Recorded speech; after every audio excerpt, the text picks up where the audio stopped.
All right, music fans, welcome back. It is I, Dave, the real music observer, observing, like I do, real music in real time for real people just like you and just like me.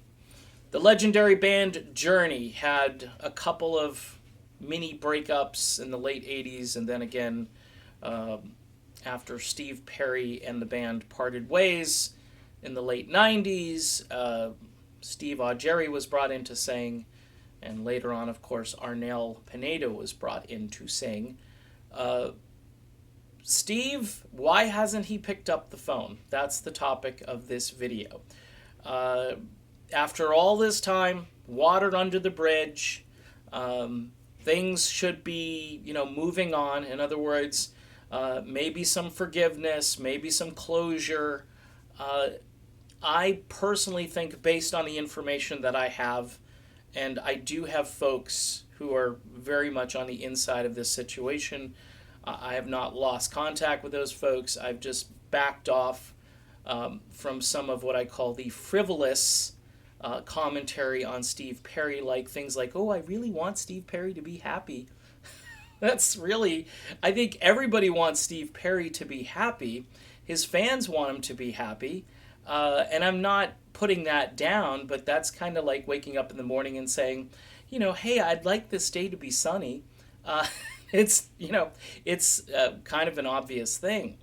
Uh, I'm trying to provide some insight here, some real information. And I told uh, my followers, or however I'd like to categorize you, folks that are friends and so forth, that I wouldn't do frivolous commentary on Steve Perry.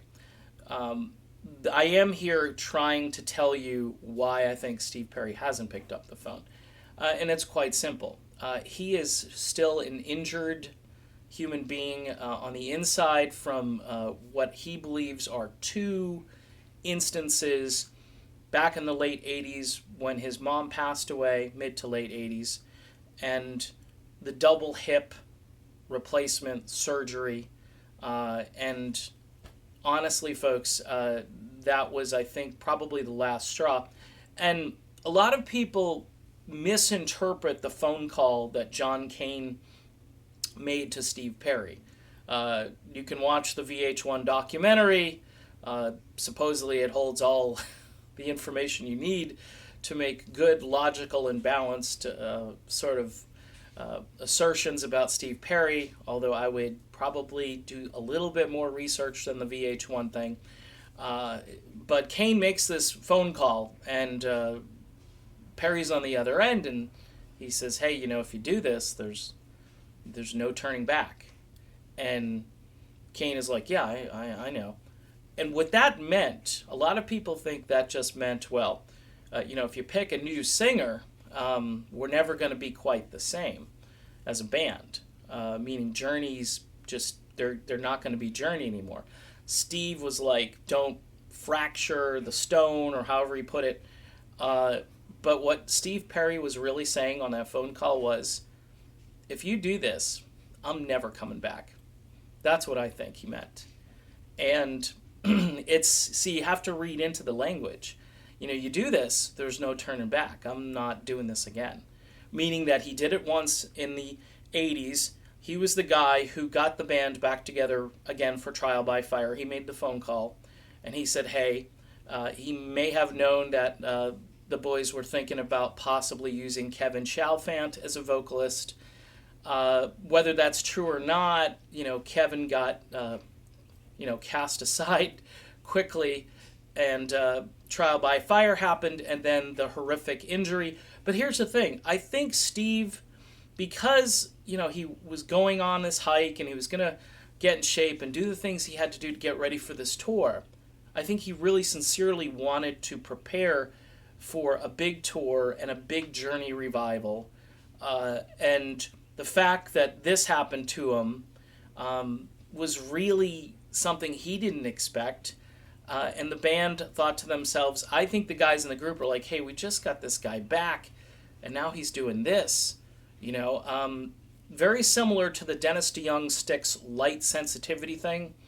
But this was far worse of a condition. And Perry, I think, took it very personally that these guys were just going to cast it all away and say, hey, we're just moving on. And so that's really it in a nutshell. He hasn't picked up the phone because he's still really hurt. I don't know if apologies would fix it. I don't know what would fix it. Get these guys in a room, and I think if maybe Perry vented to them big time and got it off his chest and just said, hey, this is what happened to me. You guys chose this over this. And I think that might help, but I don't think it's going to change the fact that Steve Perry doesn't want to be in the limelight like he used to be. It's not going to change any of that. But I think it would bring these guys closer together. I think he might actually pick up the phone and call Neil Schon and say, hey, want to grab a beer or something.